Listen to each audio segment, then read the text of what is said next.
Bom, então dando sequência aqui aos nossos modelos de classificação lineares, né? A gente falou no vídeo anterior da Logistic Regression, e agora a gente vai partir então para as SVMs, né? Support Vector Machine.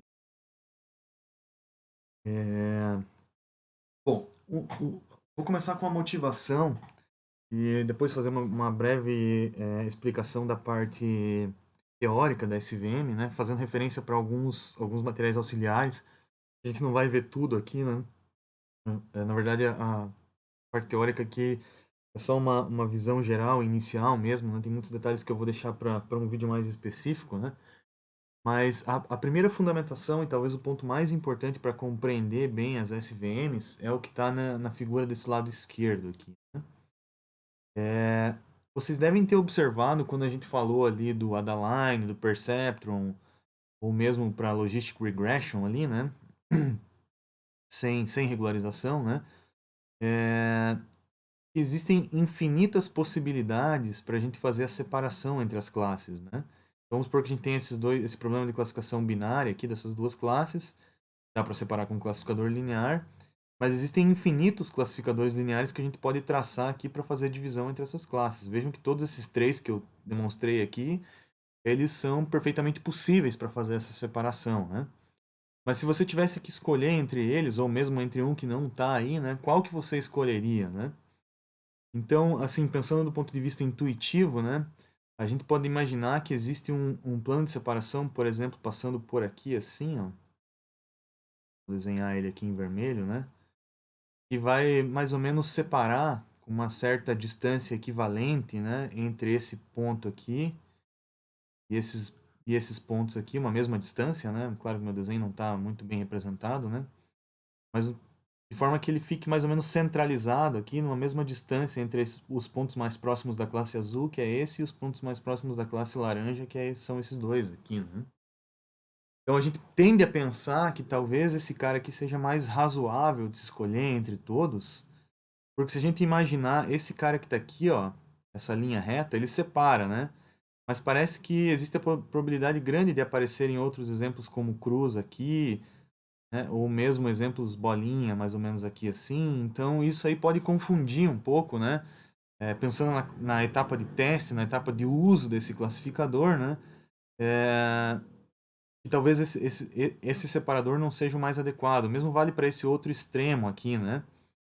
Então, esse classificador do meio que eu desenhei aqui, a uma certa distância equivalente aqui, né, entre esses exemplos, ele parece ser mais razoável porque ele fornece, assim, a grosso modo, né, por enquanto de maneira intuitiva, né, a maior capacidade de generalização para esse modelo. Ou seja, para ele acertar o máximo possível de exemplos na fase de teste, né? Imaginando que os exemplos da fase de teste vão ter uma distribuição parecida com esses exemplos aqui da fase de treinamento, né? Então, talvez ele seja mais robusto, né, do ponto de vista de generalização, ou seja, de acerto de classificação na fase de teste, do que esses outros classificadores aqui que não seguem essa mesma ideia desse hiperplano vermelho que eu desenhei aqui, né? Bom, esse é o ponto fundamental para as SVMs, né? Na verdade, a SVM ela é exatamente a solução para encontrar esse hiperplano de separação aqui, né? A gente diz que ele é o hiperplano de separação com a máxima margem, né? O que significa a margem de separação? Ela é justamente essa distância que eu tenho dos pontos mais próximos aqui, da classe azul e da laranja, supondo que ambos vão ter a mesma distância para o hiperplano de separação, né? Então a margem, né, que é justamente essa distância que está desenhada aqui, né, a margem de separação, ela é máxima para esse cara aqui, né? Qualquer outro plano de separação você pode checar aí por conta, né, fazer o desenho para ver. Você vai notar que ele não tem a mesma margem de separação, né? A mesma distância de separação aqui equivalente entre as duas classes, né? Então, maximizar a margem de separação, esse é o ponto importante da SVM, maximizar essa margem, encontrar o hiperplano que maximiza essa margem, vai fornecer para nós justamente esse cara aqui no meio, né? Que tem a máxima separação para uma classe ou para outra, né? E, consequentemente, vai fornecer a maior generalização, o maior acerto para a etapa de teste, ou seja, maximizar a margem está totalmente relacionado com a capacidade de generalização. Existe uma prova teórica por trás disso, né? No livro lá do Vapnik, que foi um dos primeiros propositores da SVM, existe uma prova matemática por trás disso, né? Eu estou pulando essa prova aqui porque foge bastante ao escopo do contexto da disciplina, né? Mas existe então uma prova de que existe uma relação entre maximizar a margem, encontrar o hiperplano que maximiza a margem, né? Com a capacidade de generalização. Então, maximizar a margem para nós vai fornecer exatamente esse plano vermelho de separação que eu desenhei aqui. Tá? E aí, então, o problema da SVM, né, passa a ser a maximização da margem. Encontrar o hiperplano que maximiza a margem de separação.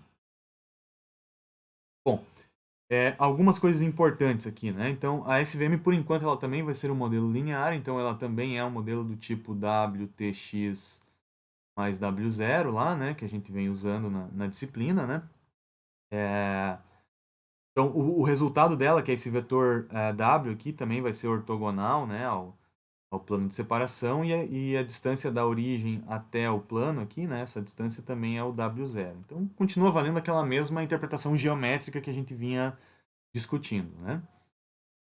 Um detalhe é o seguinte, né, esses pontos que estão mais próximos aqui do hiperplano, que dão característica à margem, né, ou que dão suporte à construção da margem, são os chamados vetores suporte, ou support vectors, né? Que dão origem ao nome da SVM, então, né? Então, esses caras aqui, eles vão ter uma característica particular na solução da SVM lá, né? Esses caras, então, eles fornecem o suporte para a construção, né, da margem e, consequentemente, do plano de separação. Né? E esses caras, então, por uma característica de modelagem, né? Eles vão ter o WTX deles, né? Considerando WTX mais W0, por exemplo, iguais a -1, então, para uma classe, esse cara aqui vale -1, e esses caras aqui vale 1. Então é como se essa distância, entre aspas, aí, né? Entre esses caras e o plano de separação, né? Fosse uma distância. Tivesse o valor de -1, né? Para uma classe e o valor de mais 1 para outra classe. Isso significa que o WTX vai ser maior que 1 para esses outros caras aqui, e o WTX vai ser menor que -1 para esses outros caras azuis aqui. Já que a gente, digamos, normalizou esse e esses aqui para serem mais 1 desse lado e -1 do outro. É uma característica, uma imposição do modelo. Na verdade, a história é um pouco mais longa que essa, estou resumindo ela aqui, né? Depois, nos vídeos suplementares ali, que quem tiver interesse pode checar, né? Eu explico melhor a origem do porquê desse mais 1 e -1. Mas, por enquanto, vamos interpretar isso aí como uma imposição do modelo, né? Então, a gente está forçando que ele tenha essa característica. Bom, então, pensando nisso, vamos tentar ver como que a gente pode formular esse problema, né? Por meio de uma otimização e tentar resolver ele, né? Então, para fazer essa formulação é o seguinte, né? A gente tem aqui, então, um sisteminha, a gente pode montar um sistema linear usando só os vetores suporte, né? Então, vamos considerar inicialmente que a gente vai usar somente os vetores suporte, né? Vetores suporte aqui. Então, para esses caras, eu sei que o WTX, já estou colocando o W0 explicitamente, vai ser igual a 1 para uma classe e -1 para outra. Se eu pegar esse sistema linear aqui e subtrair uma equação da outra, né? W0 cai fora, fica o WTX positivo.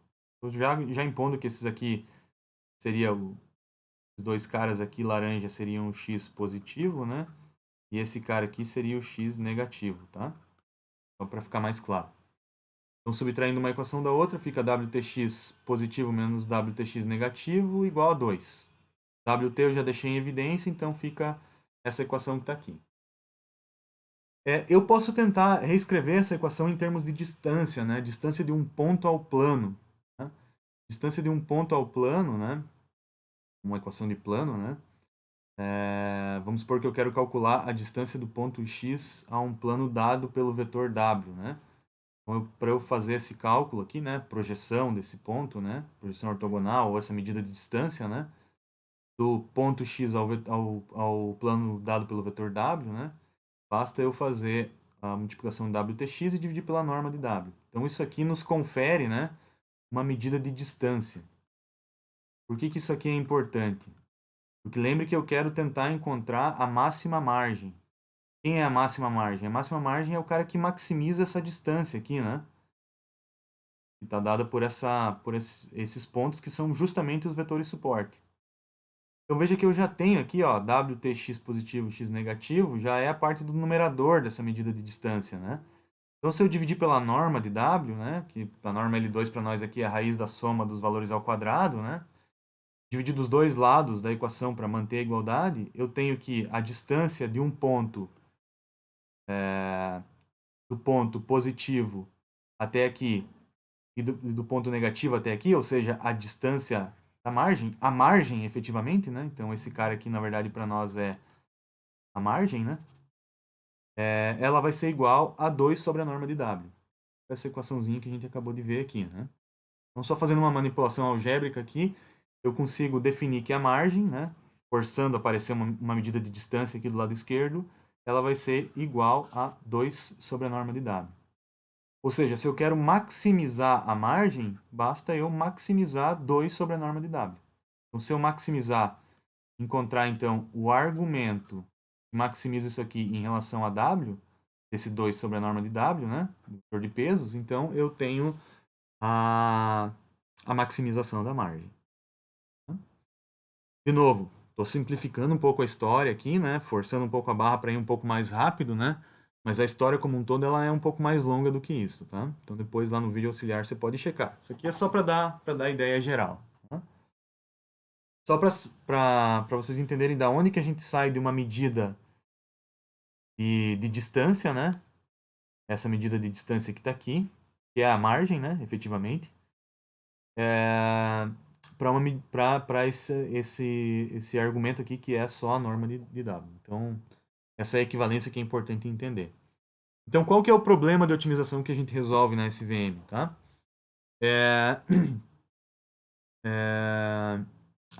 O problema de otimização, então, a gente vai maximizar, a gente vai encontrar o W que maximiza isso aqui, né? Tomando apenas o cuidado, né? De que isso seja feito respeitando essas restrições aqui, ó. Ou seja, se os exemplos da classe positiva, né? Se o y for 1, tem que estar com o valor de WTx mais W0 maior ou igual a 1, né? Ou seja, ou ele é um vetor suporte ou ele está fora da margem, né?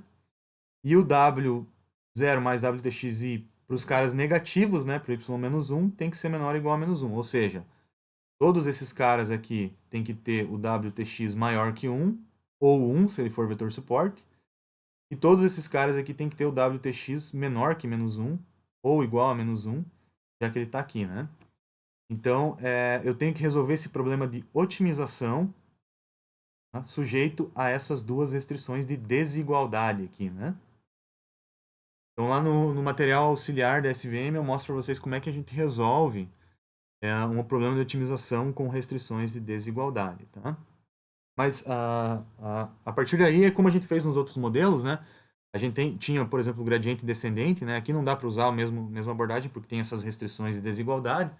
Mas aqui, basicamente, a gente tem um problema de otimização, então a gente usa um método de resolução de otimização com restrições para resolver esse problema aqui, né? Então, a gente tem vários disponíveis lá no scikit-learn, então ele usa lá um problema, por exemplo, de otimização quadrática para resolver um problema com essa cara aqui, né? Então, como eu disse, eu não vou detalhar isso aqui, eu vou deixar para o material complementar. Existe uma outra flexibilidade que se coloca na SVM, que é o seguinte, né? Vamos imaginar o seguinte caso, né? A gente tem um problema de classificação, vários exemplos.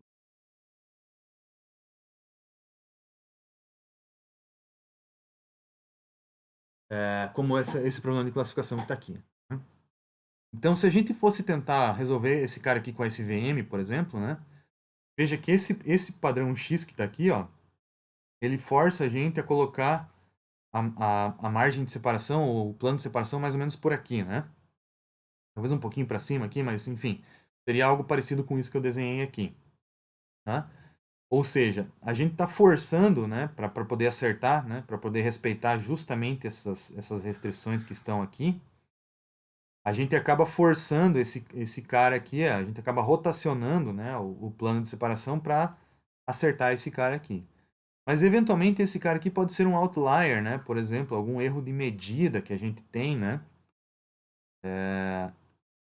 Ou alguma coisa que eventualmente não esteja corretamente aquisitada, né?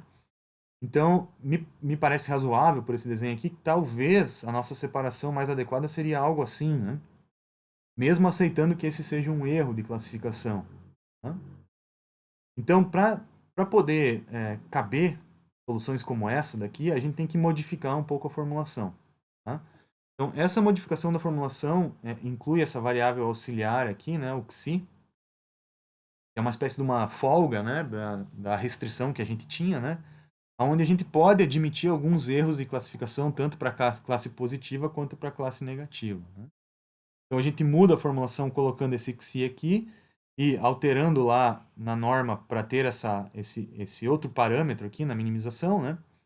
De tal maneira que quando a gente inclui esse cenário na nossa otimização, a gente pode ter soluções como que antes só teriam a separação como essa daqui para SVM, né? Para casos como esse daqui da direita, onde a gente assume que pode existir um erro, tá? E ainda assim tentar ter uma máxima margem de separação entre as classes. Esse parâmetro xi aqui, de novo, eu estou pulando assim, né, o porquê que ele flexibiliza a solução, né? Mas a interpretação também vai estar nos vídeos auxiliares lá, né? Essa história aqui é um pouquinho mais longa também, né? Mas, na verdade, a motivação, além dessa que eu estou mostrando aqui, né?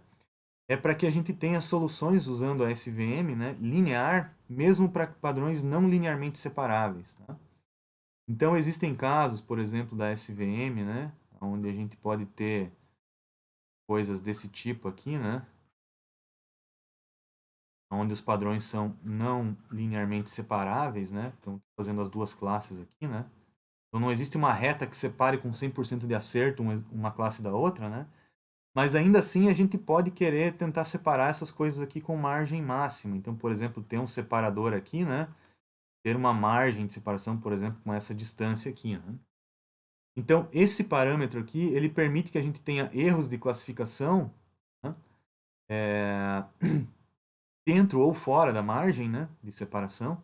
Então, ele flexibiliza a formulação para que a gente tenha erros de classificação, mas ainda assim a nossa solução, o nosso separador, seja do tipo WTX mais W0. Tá? Então é uma flexibilização dessa solução para a gente poder ter essa reta de separação, mesmo sabendo que a gente pode ter erros de classificação. Então ele acaba servindo para casos como esse daqui ou para casos como esse daqui que eu mostrei, né? Então a formulação é essa formulação chamada de soft margin, né? Quando a gente tem então esse xi ali, né? A gente consegue aumentar essa flexibilização. Tá? Um detalhe, né? Como a gente inclui aqui um parâmetro, né? A gente acaba incluindo o xi aqui, né, um somatório dos xis aqui para minimização, né? Então, esse parâmetro c aqui é um parâmetro que a gente tem que definir a priori, tá? Então, é um parâmetro, assim como tinha lá o learning rate lá para os modelos anteriores, agora a gente tem esse c aqui, né? E qual que é a interpretação desse parâmetro c? Esse parâmetro c, quando ele tem um valor muito alto, né, significa que a gente está colocando uma ponderação muito alta para esse somatório dos xis, né? Lembre que esse xi aqui tem relação com o erro de classificação, tá? Isso significa que valores muito altos, né, vão fazer com que a gente tente ao máximo evitar erros de classificação durante o treinamento. E valores baixos desse cara aqui vão tolerar maiores erros, né? Podem acontecer maiores erros em detrimento de ter uma solução aí talvez mais razoável, né? Então a gente pode enxergar esse cara aqui, assim como a gente falou no último vídeo, né, como um parâmetro de regularização. Para não ter modelos excessivamente complexos, como seria esse cara aqui, né? Estamos comprometendo todos os dados em função de um único exemplo, né? Para ter uma coisa talvez um pouco mais razoável e mais de acordo com a distribuição dos dados. Então essa aqui é um resumo geral da SVM, né? Depois você vai ver lá no site o material auxiliar. E vamos ver um exemplo, então, do uso já da SVM. A gente não vai implementá-la do zero, a gente já vai usar direto o scikit-learn, né? Então, a SVM, o exemplo da SVM está aqui, tá? Então, como a gente comentou lá na Logistic Regression, para importar esse VM lá do Scikit-Learn é o SVC, a classe SVC. Essa função kernel linear, na verdade, é que resolve exatamente esse problema de otimização aqui, né? Esse aqui com essas restrições, né? Então, quando eu seleciono kernel igual a linear, é isso aqui que eu estou resolvendo. Eu estou tentando encontrar justamente um WTX mais W0, né? Com a margem máxima, né? Levando em conta que podem ter erros de classificação durante o treinamento. Então, é o Soft Margin Classification, né? E o valor de C que eu estou setando aqui é igual a 1. Então, o valor que eu coloquei para esse cara é igual a 1. E o random state aqui, de novo, tem relação com a inicialização, apesar de que isso aqui não é explícito na SVM, a gente poderia até deixar ele como o valor padrão, que é 1. E aí eu faço um fit, né, que é a função, é o método fit lá da classe SVM, né,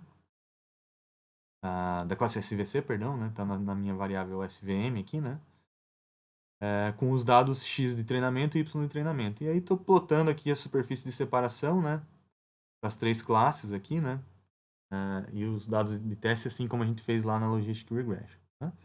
Aqui é legal você variar o parâmetro de regularização, o parâmetro C aqui, né? Colocar valores mais altos, mais baixos, assim, para ver o impacto disso na solução, né? Mas veja que legal, aqui da classe azul para a classe vermelha, dá para ver bem aqui a margem máxima de separação, né? Então fica bem no meio aqui, né? Dá para a gente ter a interpretação bem clara aqui da margem de separação. Existe uma implementação alternativa, né? Mas eu não vou detalhar ela aqui. Vou direto para o próximo caso. Então, o próximo exemplo é o seguinte, ó. Vamos supor então que a gente tem um problema altamente não linear de separação aqui, que uma reta, você sabe de antemão, ela não vai ser a solução mais adequada para aquele problema, né? Então, imagine esse desenho que eu coloquei aqui, né? Você sabe que qualquer reta que você tente colocar aqui para separar as classes, você vai falhar, né? Então, imagine que você tem essa reta aqui, ó. Vai errar quase metade dos seus exemplos de classificação. Qualquer outra reta que você imaginar, você fica meio que na mesma proporção de erro, assim, né? Então aqui certamente existiria uma solução que é não linear, então seria, por exemplo, uma coisa assim, ó, uma curva para cá ou uma curva para cá, né? Ou uma combinação de várias retas, que também seria algo não linear, né? Mas vamos imaginar que seja algo curvo, já para forçar a não linearidade aqui, né? Que separe o que é vermelho fica para cá, e o que é azul fica para cá, né? E para cá. Então, esse tipo de classificador não linear, que é uma novidade então agora, né, para nós, a gente não viu nenhum até agora, né? No caso da SVM, ele surge meio que naturalmente, né? Quase com a mesma implementação que a gente resolve a SVM linear, a gente resolve a não linear com o uso de uma ferramenta aqui chamada de kernel. Então, o kernel que é a base aí para a construção da SVM. Como que funciona isso daqui? Vou dar a ideia e depois como que se aplica dentro do caso da SVM. Então, a ideia por trás dos métodos de kernel, né, é a gente tentar criar algum tipo de transformação nos dados que naturalmente está relacionada a elevar a dimensionalidade dos dados, né? Então, eu vou fazer uma transformação φ aqui nos dados, que, por exemplo, eleva a dimensionalidade. Então, vamos supor que eu tenho um vetor 2D e vou elevar ele para 3D, então vai para um espaço Z aqui, Z1, Z2 e Z3, que é 3D. E esse mapeamento pode ser, por exemplo, eu repito, para o Z1 vai ser x1, o Z2 vai ser x2 e o Z3 vai ser x1 ao quadrado mais x2 ao quadrado. Qual que é a vantagem desse tipo de alternativa? Vamos supor que a gente aplique isso para esses dados que estão mostrados aqui, ó. Eu tenho x1 e x2 aqui, né? E aí eu tenho Z1, Z2 e Z3 aqui. Veja que ao fazer esse mapeamento elevando a dimensionalidade, então eu crio uma dimensão adicional, né? E colocando esse Z3 aqui, né, que é x1 ao quadrado mais x2 ao quadrado, eu faço com que no espaço 3D as coisas sejam linearmente separáveis, ou seja, existe um plano, existe um hiperplano aqui, né, com o vetor W aqui ortogonal, né, ao plano, né, que tem como característica aí a separação linear entre os padrões. Então, elevar a dimensionalidade, né, e fazer um mapeamento como esse mapeamento φ aqui, fornece para a gente uma separação linear. E essa separação linear, se eu conhecer a transformação inversa, eu posso aplicar essa mesma transformação inversa nesse hiperplano aqui, e no espaço original ele acaba virando essa separação que está aqui. Então, se a gente conhecer esse mapeamento φ e o φ inverso, a gente pode usar ele para tornar as coisas linearmente separáveis, resolver o problema aqui com a SVM, né, linear, aquela SVM linear que a gente acabou de definir, e aí aplica o φ inverso e a solução no espaço original é dada por esse desenho que está aqui. Tá? Essa aqui é a ideia por trás do método baseado em kernel. O problema, né, com esse mapeamento, né, é que e essa história de ficar acrescentando features, né, é que isso é computacionalmente muito caro, né, porque a gente pode ter que elevar muito a dimensionalidade para tornar as coisas linearmente separáveis. E além disso, a gente não sabe de antemão qual transformação φ que vai de fato tornar os dados linearmente separáveis, né? Mas aí para isso existe a teoria dos kernels, né, ou mais importante da teoria dos kernels, o kernel trick, né? Normalmente aparece entre aspas aí, né? Como se fosse o artifício do kernel aí, né? Cuja ideia é a seguinte, né? Se eu tenho um produto interno no espaço original, ou seja, xtx aqui, né? Produto interno entre dois vetores, né? E eu estou fazendo um mapeamento φ aqui de x e o mapeamento φ do outro x para fazer esse produto interno no espaço mapeado, eu posso simplesmente substituir isso aqui pelo kernel. O kernel faz esse produto interno aqui. E desde que eu escolha adequadamente esse kernel aqui, ele tem que respeitar algumas coisas, alguns teoremas, né? Particularmente ele tem que respeitar o teorema de Mercer, né? Que propôs aqui, né? Mercer. Se ele respeitar esse teorema aqui, então ele de fato efetua esse produto interno que está aqui e além disso ele garante que os padrões serão linearmente separáveis. Então o kernel garante isso, né? Isso é garantido na verdade pelo teorema de Mercer lá. Né? Então, o que significa isso? Significa que eu não preciso conhecer qual é o mapeamento φ de x. Sabendo que eu escolhi um kernel adequado, eu posso trocar o produto interno naquele espaço pelo kernel, e aí o kernel vai fazer todo esse processo aqui implicitamente para nós. Tá? Ele vai fazer tanto o mapeamento φ quanto o mapeamento φ-1 para nós aqui, né? E ele vai garantir a linearidade da separação entre os padrões lá no espaço, que a gente não vai saber qual é. E nem precisa saber, porque a gente só precisa, na verdade, fazer a substituição de uma coisa por outra. Ou seja, aonde aparece esse produto interno φx, eu substituo pelo kernel. Então, se o meu problema pudesse ser escrito inteiramente em termos de produto interno, eu posso, toda vez que aparece o produto interno, trocar pelo kernel, e o kernel vai me fornecer, então, todo esse processo aqui de maneira automática. Então é como se o kernel fizesse para nós tanto o mapeamento direto quanto inverso, e além disso ele garante a linearidade de separação entre os padrões. Então, existem diversos kernels que permitem isso, né? O mais famoso deles é o kernel gaussiano. Então, um kernel gaussiano é basicamente fazer essa operação aqui, né? Então, onde tem o x e xj, eu troco pelo e elevado a menos a norma de xi menos xj ao quadrado, 2 vezes um sigma ao quadrado aqui, sendo que esse sigma aqui é um parâmetro que a gente precisa definir a priori. Então, é uma escolha de usuário, tá? Vou ver aqui no scikit-learn lá, a gente precisa definir quem que é esse cara aqui. Tá? Ou pode ser escrito dessa maneira aqui, né? Um menos gama aqui também é possível. Aí o parâmetro, ao invés de ser o sigma, vira o gama aqui. Dependendo da implementação que você vai usar, pode ser um ou outro. Tá? Então, desde que eu escolha um parâmetro adequado, eu consigo fazer o uso de todas essas vantagens que o kernel fornece aqui, né? De encapsular esse mapeamento e permitir que a gente faça tudo isso aí de maneira sem conhecer o mapeamento φ, mas garantindo todas essas propriedades que eu demonstrei nesse slide aqui. Então vamos ver um exemplo aqui no scikit-learn, né, da SVM não linear, tá?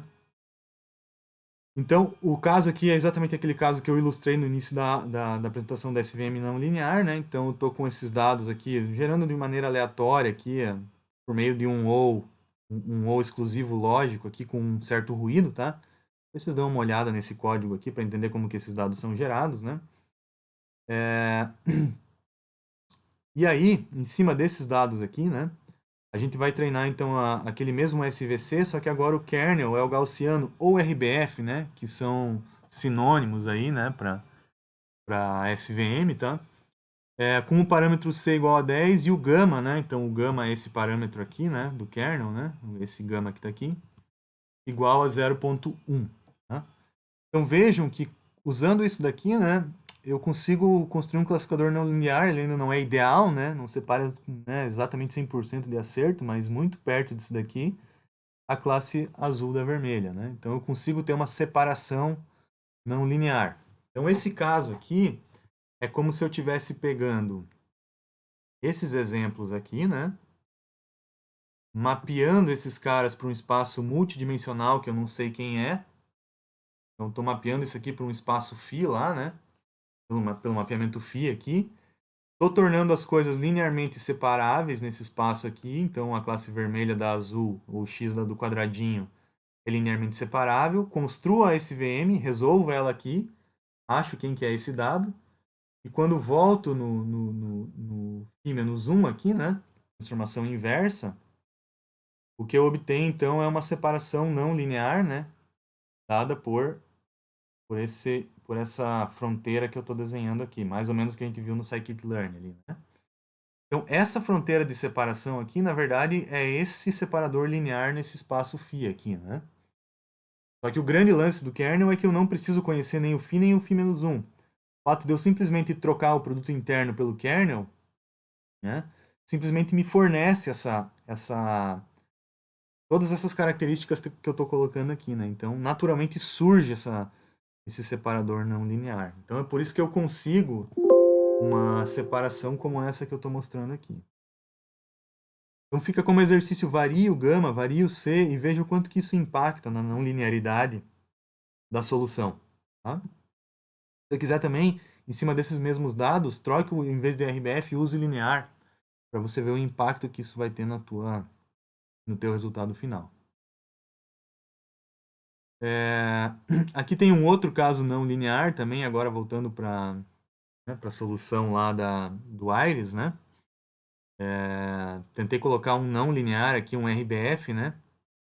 Naquele separador, mas veja que entre a superfície de separação das classes aqui, ele é praticamente linear, ou seja, ele não faz muita diferença, né, em relação ao classificador linear que a gente já tinha escolhido antes. Também é legal variar o gama e o C aqui para vocês avaliarem a não linearidade, né, que ele vai causar aqui na solução. São exercícios bem interessantes de fazer, né? Aqui veja que eu fiz uma variação alterando o gama aqui, veja que o classificador fica muito mais concentrado, né?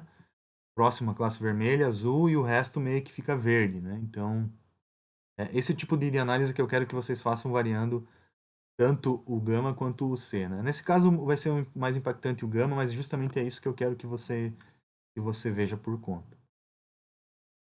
Então, eu estou encerrando o vídeo da SVM por aqui e deixo o resto para ser discutido com o material suplementar.